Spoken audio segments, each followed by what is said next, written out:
Evangelho do nosso Senhor Jesus, segundo escreveu Lucas, capítulo número 17, versículos do 15 em diante, vai dizer-nos assim a santa e poderosa palavra do Senhor. E um deles, vendo que estava são, voltou glorificando a Deus em alta voz, e caiu aos seus pés com o rosto em terra, dando-lhe graças. E este era samaritano. E respondendo Jesus disse: não foram 10 os limpos? E onde estão os 9? Não houve quem voltasse para dar glória a Deus, senão este estrangeiro? E disse-lhe: levanta-te e vai, a tua fé te salvou.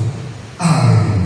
Somente até o versículo de número 19. Como é nosso costume, eu convido a igreja a ler após mim o versículo de número 15, que diz: e um deles, vendo que estava são,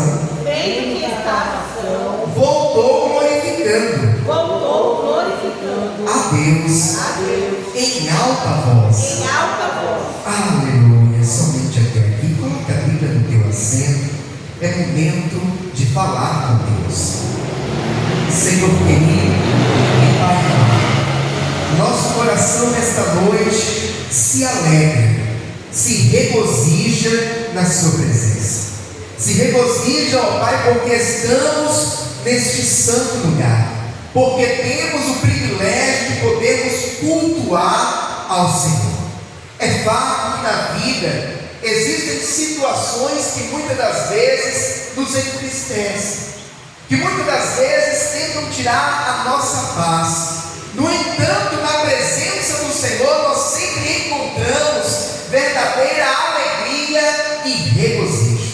E nesta noite, estando aqui neste santo lugar, já podemos falar com o Senhor em oração, já podemos também louvar e agradecer o seu nome por meio dos louvores que aqui foram entoados a Ti. E agora a sua igreja espera receber uma palavra, não uma palavra, ó Deus, que venha do pastor Anderson, não uma palavra que venha de conhecimento humano, não, Senhor. Todos aqui sabem que aquilo que é puramente da parte do homem é muito raso, é muito superficial, mas aquilo que vem da parte do Senhor é profundo, é eficaz e transformador. Por essa razão, ó Pai, a sua igreja espera receber uma palavra que nasceu primeiramente do coração do Senhor, o nosso Deus, e que agora será ministrado ao coração da sua igreja. Por essa razão nós lhe pedimos, ó Pai, que mais uma vez o Senhor venha abrir os nossos ouvidos espirituais, venha abrir, ó Pai, o nosso entendimento, para que nós possamos não apenas ouvir, mas entender a mensagem que o Senhor tem preparado a cada um de nós, e que esta palavra ela seja como alimento para a nossa alma, combustível para a nossa fé, e como uma bússola, ó Pai, que nos aponta o norte, que nos mostra o caminho da sua vontade, que é boa, perfeita e agradável. Neste momento, ó Pai, eu me coloco diante de Ti, como um simples servo que sou, e peço, usa-me, ó Pai, como instrumento em suas mãos, para pregoar a santa e poderosa palavra do Senhor. É o que nós lhe pedimos, ó Pai, e desde já lhe agradecemos, em o nome do Senhor Jesus. Amém e graças a Deus. Agora eu te convido a dar a mais forte salva de palmas ao Senhor Jesus. Aleluia. Graças a Deus. Santo nome do Senhor. A igreja pode tomar o seu assento, fiquem à vontade. Evangelho do nosso Senhor Jesus, segundo escreveu Lucas. Os teólogos chegam a afirmar que dos 4 evangelhos, o escrito por Lucas pode ser considerado aquele que tem a maior quantidade, a maior riqueza, talvez, de detalhes. E isso se dá pelo fato de que Lucas, ele era médico. Lucas, ele era alguém que era estudado, era um homem letrado. para a sua época. Ele não caminhou com Jesus, assim como Mateus, assim como Pedro, assim como Tiago. No entanto, Lucas, ele colheu informações com aqueles que andaram lado a lado com Cristo.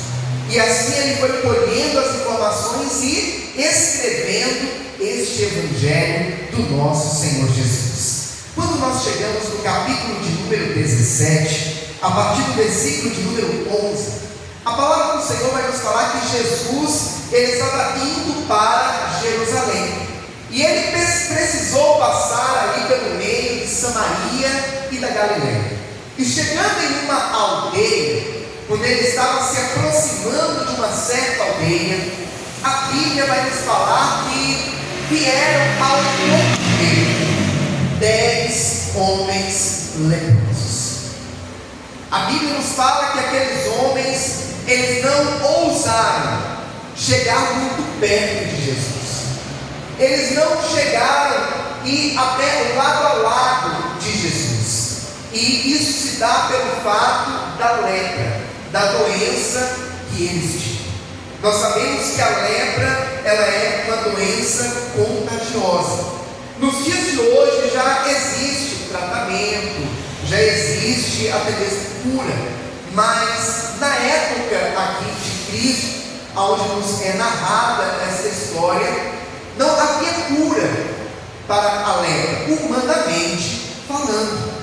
E a pessoa que era acometida de lepra, para que não viesse contagiar outras pessoas, não viesse contagiar os seus familiares, os seus amigos, aquelas pessoas que eram acometidas dessa enfermidade tinham que sair da cidade e ir para um outro local, um leprosário, e ali ficava junto com outros leprosos. Então, a pessoa que era acometida dessa doença, não bastasse a dor física, não bastasse o sofrimento físico por conta da doença, aquela pessoa ela também sofria com a ausência, com o distanciamento da sociedade, dos seus familiares. Recentemente nós passamos por uma pandemia e nós podemos sentir na pele o que é ficar longe dos nossos familiares, cada um na sua casa, evitando ao máximo estar ali tendo contato com as demais pessoas. Só que nós estamos no século 21. Hoje em dia nós temos telefone, hoje em dia nós temos WhatsApp, hoje em dia nós temos chamada de vídeo. Naquela época não tinha nada disso. A pessoa tinha que se distanciar da sua família e não poderia mais ter contato com ela, a não ser por meio de alguém que levasse e trouxesse um recado ou coisa do tipo. Então a pessoa acometida de lepra, ela sofria por fora e por dentro. A pessoa acometida de lepra, ela tinha um sofrimento duplo, um sofrimento que matava a sua carne e entristecia e deprimia a sua alma. A palavra do Senhor vai nos falar que aqueles 10 homens leprosos, vendo Jesus passar por ali, foram ao encontro dele. E para irem ao encontro de Jesus, é fato que já deveria ter chegado ao conhecimento deles quem era Jesus, ou o que Jesus havia feito. Nós sabemos que Jesus ele andava de aldeia em aldeia, de cidade em cidade, pregando o amor de Deus e operando grandes milagres. Jesus fazia coisas que nunca antes havia se visto ser feito. Falavam palavras que nunca antes haviam sido ouvidas por aquelas pessoas. E a fama, se assim podemos dizer, de Jesus começou a se espalhar pela região. E eu imagino, chegando ao conhecimento daqueles leprosos, que havia ali pela região um homem, que não era um homem comum, um homem que só poderia ser o Filho de Deus, um homem que era um mestre, que ensinava, mas que também era alguém que tinha poder para curar enfermidades, que tinha poder para ressuscitar mortos. E eu imagino aqueles leprosos ouvindo essa notícia e pensando assim: se este homem pode curar enfermidades, se este homem pode ressuscitar mortos, tem esperança para nós. Há esperança para mim. Há esperança de nós sermos curados desta enfermidade. Ah, meu irmão e minha irmã, eu imagino que começou a gerar, a nascer fé dentro do coração daqueles 10 homens leprosos. Começou a ser gerado dentro deles esperança. Porque muitas das vezes nós estamos vivendo situações na vida em que todos dizem: não tem mais jeito, não tem mais solução, não há mais o que ser feito. E muito provavelmente aqueles leprosos ouviram isso muitas vezes. Essa enfermidade não tem cura, não tem remédio que resolva, não tem mais jeito. O fim de vocês agora é passar o resto da vida, ou pouca vida que lhes resta, dentro de um leprosário, longe da família, longe dos entes queridos. No entanto, quando aqueles homens ouvem falar de Jesus, nasce dentro deles fé e esperança. Esperança de que aquela situação poderia ser revertida, de que aquele mal poderia ser arrancado do corpo deles. E por essa razão, aqueles homens vão ao encontro de Jesus. Eu abro parênteses para dizer algo importante para a igreja. A nossa vida com Deus, a nossa vida de fé para com Deus, ela precisa ter atitude. Nós não podemos apenas ouvir, guardar para nós, mas não tomar uma atitude.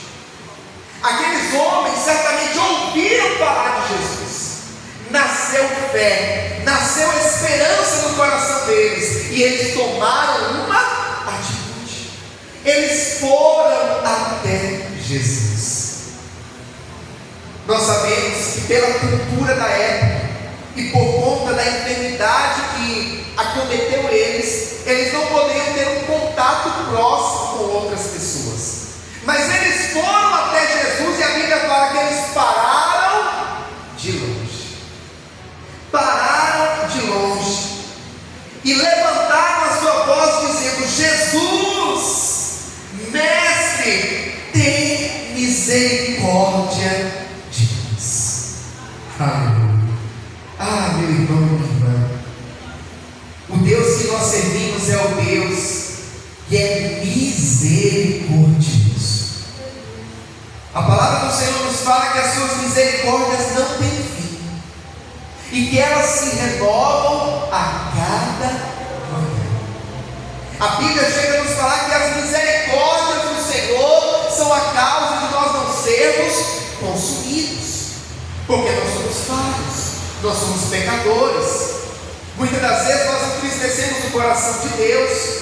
No entanto, a misericórdia de Deus é o que não permite com que sejamos consumidos por conta dos nossos pecados. O nosso Deus, Ele olha para mim e para você, em meio a situações de lutas e adversidades que nós enfrentamos na vida, com um olhar de compaixão, com um olhar de misericórdia. O Deus que nós servimos não é um Deus indiferente. Pastor, o que é alguém indiferente? É uma pessoa que não se importa, não está nem aí para o que está acontecendo, faça sol, faça chuva, tanto faz. Não, Deus não é indiferente.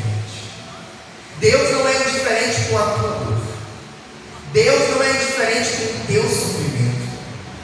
E Deus não era indiferente para com aqueles leprosos. Jesus não foi indiferente para com aqueles leprosos. E Jesus, vendo aqueles 10 homens leprosos irem ao encontro dele, tomarem essa iniciativa e clamarem a ele por misericórdia, o nosso Senhor Jesus agora lança uma palavra para aqueles homens. E a palavra do Senhor foi: ide e mostrai-vos aos sacerdotes. E quando nós lemos de primeiro momento esta palavra, esta ordenança, ou este direcionamento de Jesus, nós pensamos assim: mas por que Jesus não disse, sejam curados, sejam limpos dessa lepra? Por que Jesus não deu ali uma palavra já clara para aqueles homens leprosos? E aqui vale a pena nós abrirmos um parênteses para nós entendermos o contexto e a cultura da época. Porque dentro da tradição judaica, da religião judaica também, uma pessoa leprosa que viesse a ser curada, na hipótese dela ser curada, para que ela voltasse à sociedade, voltasse ao convívio com os seus, ela precisaria primeiro ir até o sacerdote. Então quem ia ao sacerdote era aquele que era curado, era aquele que estava são, e o sacerdote agora ia dar o veredito final: olha, você está curado e você pode voltar ao convívio da sua família. Então quando Jesus lança para eles essa palavra, ide e mostrai-vos aos sacerdotes, o Senhor Jesus já está dizendo para eles uma palavra de vitória: vocês serão curados, vão cumprir a ordenança da lei, vão cumprir o direcionamento que é necessário para que vocês voltem a estar junto com a sua família. E a palavra do Senhor vai nos falar que, indo eles para falar com os sacerdotes, ficaram limpos. Aleluia! Eu abro mais um parênteses aqui para dizer algo importante para a igreja do Senhor. A palavra do Senhor é muito clara em nos falar que eles foram curados indo pelo caminho. Quando eles estavam se direcionando para mostrar-se aos sacerdotes. Então é muito provável, meu irmão e minha irmã, que quando Jesus disse assim: ó, vão e mostrem-se aos sacerdotes, é muito provável que eles olharam para o seu corpo, olharam para a sua pele e ainda havia lepra. No entanto, Jesus havia dado uma palavra: vão mostrar seus sacerdotes. E eles, em obediência à palavra do mestre, foram se mostrar ao sacerdote, mesmo não conseguindo ver ainda que estavam. Ah, meu irmão e minha irmã, quando o Senhor ele lança uma palavra para mim e para você, quando o Senhor ele lança uma palavra de vitória sobre a minha e sobre a tua vida, nós precisamos tomar posse dessa palavra. Nós precisamos guardar essa palavra no nosso coração e agir como quem está vivendo essa palavra. Porque não são poucas as vezes que o Senhor lança a sua palavra sobre o altar para nos abençoar. No entanto, muitas das vezes nós até falamos: amém, eu creio, eu tomo posse. Mas quando saímos da porta da igreja para fora, agimos como se nada tivesse acontecido, agimos como se Deus não tivesse operado, agimos como se o problema continuasse da mesma forma e o que foi dito, o que foi falado pelo Senhor não tivesse validade. Mas aqueles homens sacerdotes, eles foram, mesmo não estando vendo o milagre concretizado.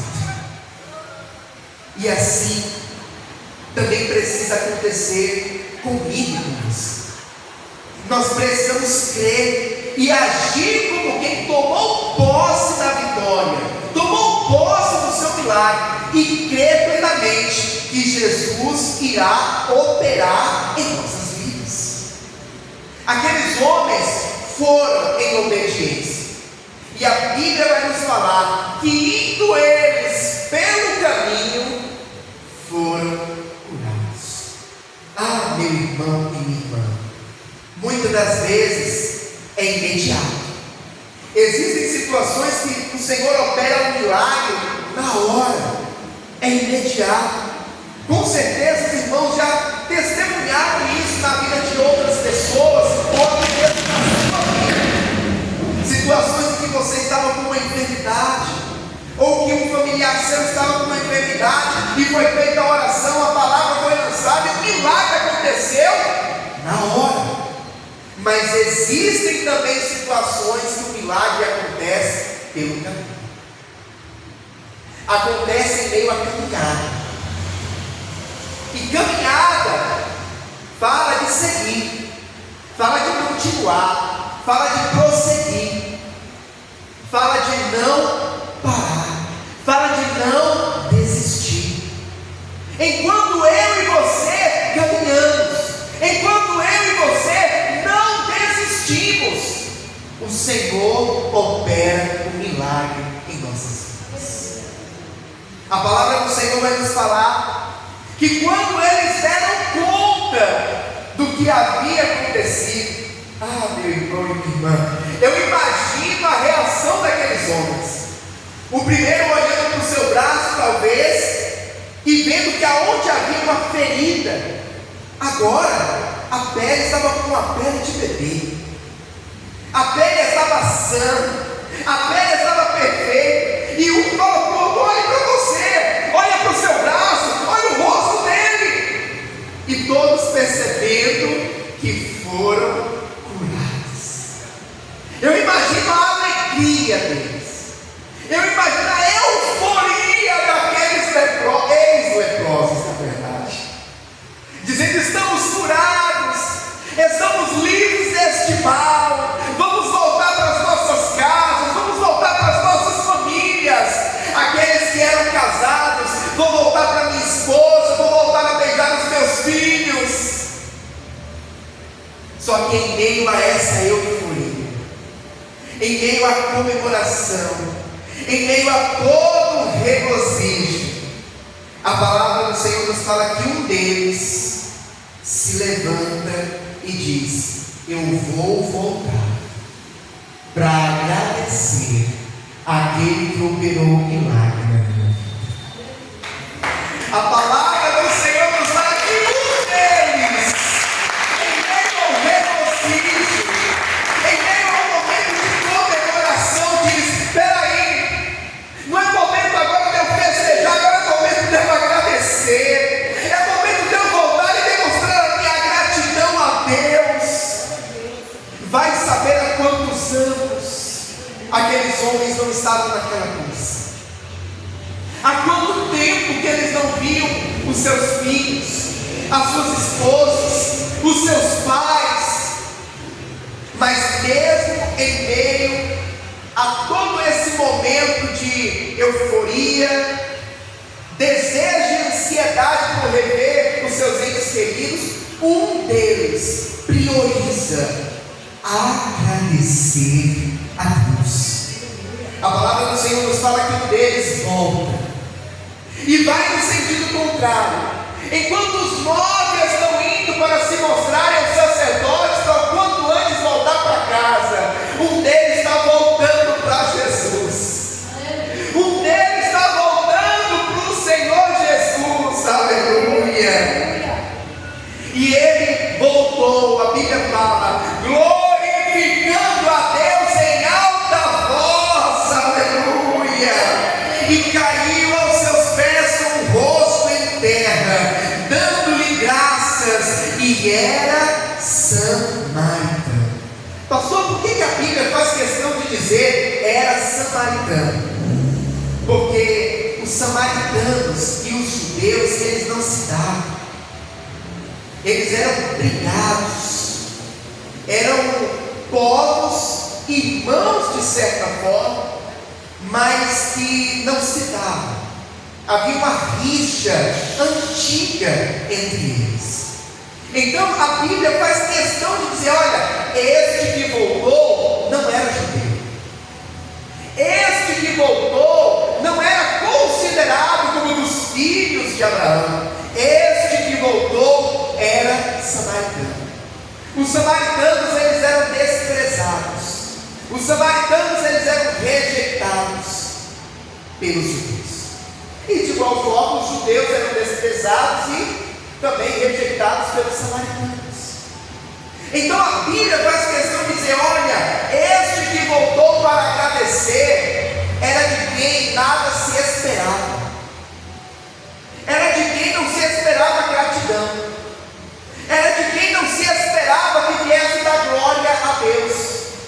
Ah, meu irmão e minha irmã, eu abro um parênteses aqui para dizer algo importante para a igreja do Senhor. Não cabe a mim e a você julgar, não cabe a mim e a você apontar, ou até mesmo fazer divisão, como que esse daqui é mais santo, esse daqui ele tem mais direito. Não! A palavra do Senhor nos fala que o nosso Deus, ele não faz acepção de pessoas. A Bíblia nos deixa claro que quem voltou para agradecer não era um judeu, mas era um samaritano. E isso nos deixa uma lição, que muitas das vezes aqueles que estão dentro da casa, que já conhecem, que já servem, às vezes não tem um coração tão grato como aquele que está fora e recebe uma bênção, e recebe um milagre da parte do Senhor. O nosso coração precisa ser um coração agradecido. O nosso coração precisa ser um coração cheio de gratidão ao nosso Deus. E olha o que Jesus vai dizer: não foram 10 os limpos? Onde estão os outros 9? Não houve quem voltasse para dar glória a Deus, senão este estrangeiro. E disse: levanta-te e vai, a tua fé te salva. Eu acho muito lindo que o Senhor Jesus, ele vai dizer: a tua fé te salvou. Jesus não fala: a tua fé te curou, porque talvez dentro da nossa lógica, aquilo que seria o mais comum, mais natural de dizer seria: a tua fé te curou. Mas não, Jesus vai dizer: a tua fé te salvou. Pastor, mas por que isso? Porque aquele que voltou para agradecer a Deus, para agradecer ao Senhor Jesus, com a sua atitude, ele demonstrou que ele queria de Jesus muito além da bênção, muito além da cura. Ele queria verdadeiramente a Jesus. Ele queria verdadeiramente demonstrar a sua gratidão ao Senhor pelo que havia acontecido na sua vida. E ele queria mais do que apenas a cura, mas ele queria Jesus. Ah, meu irmão e minha irmã, nós precisamos desejar mais ao nosso Deus do que as bênçãos que Ele pode nos dar. Pastor, como assim? É uma grande realidade, é uma grande verdade. Existem muitos na igreja que estão na casa do Senhor por conta do que Deus pode cuidar. É a cura, é a bênção financeira, é a restituição do casamento.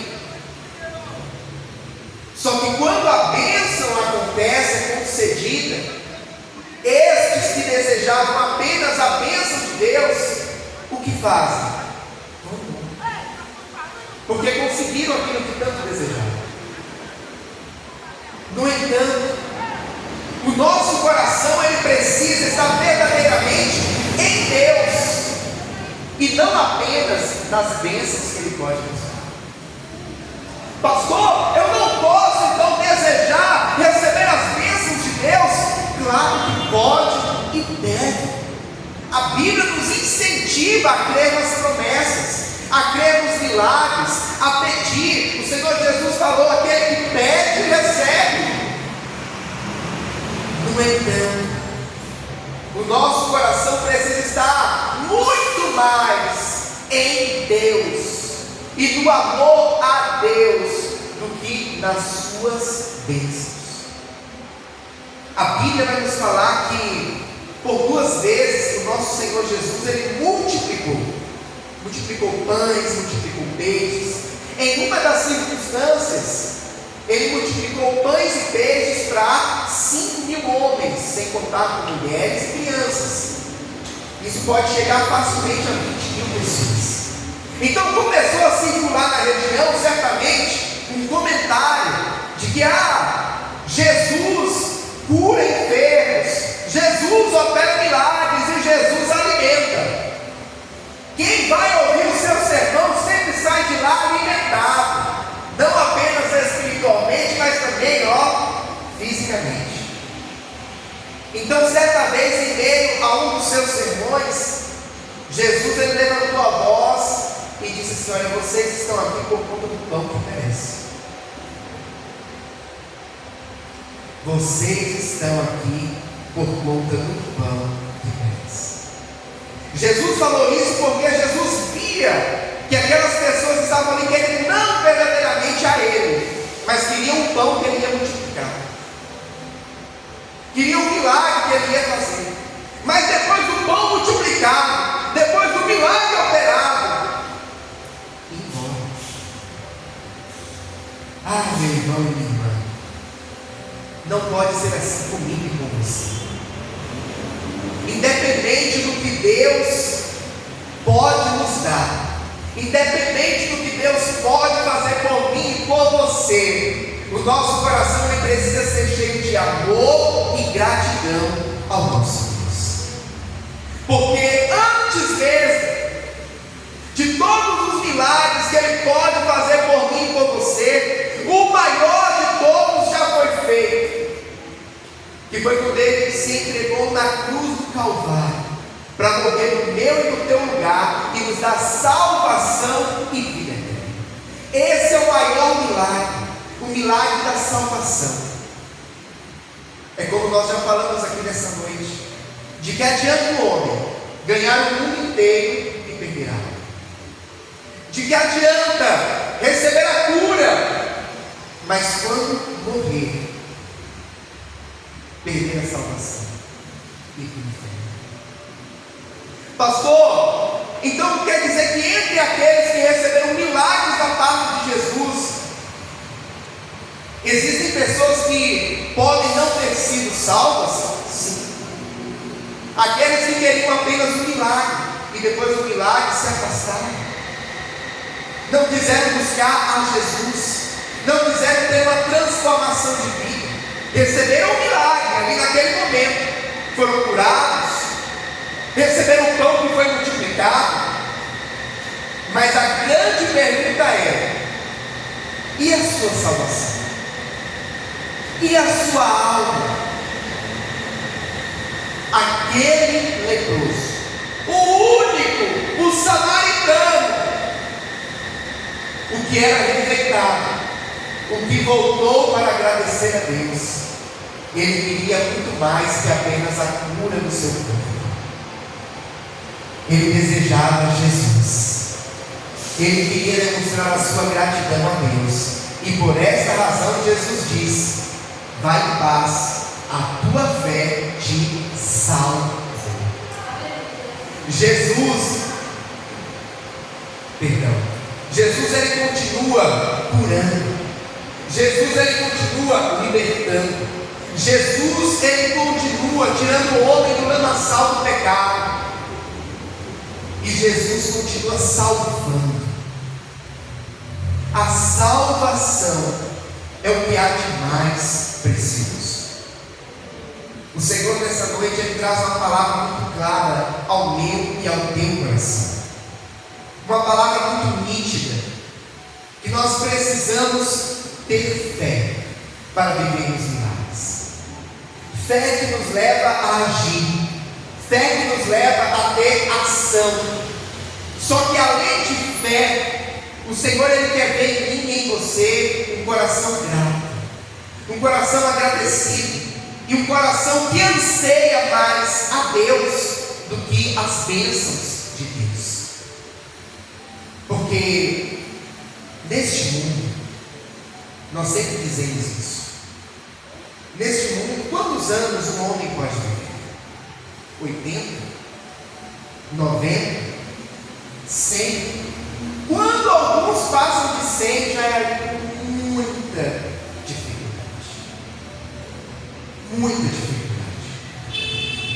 No entanto, 80, 90, 100 anos passa. E o que vem depois disso?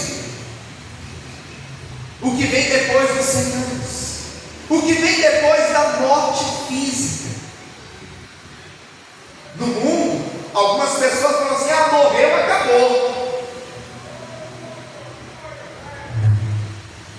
A alma, o corpo acabou, mas a alma é a eternidade que nós vamos viver. E como o nome já fala, eternidade, não é 50, não é 70, não é 100 anos. Eternidade não tem fim, não acaba nunca. E essa eternidade, aonde passaremos? Essa deve ser a nossa maior preocupação, ou o nosso maior foco. Aonde passaremos a nossa eternidade? Qualquer bênção que alcançarmos nessa terra, um dia vai acabar. Mas aquilo que o Senhor tem reservado para nós na eternidade, nunca vai acabar. O carro do ano passa, a mansão passa, a conta bancária toda passa, mas a eternidade, a morada celestial, não passa, é para sempre, e é garantido pelo nosso Deus, para todo aquele que invocar o seu nome. Aleluia, amém, amados. Essa é a palavra do Senhor, para o meu e para o teu coração nessa noite. Vamos aplaudir.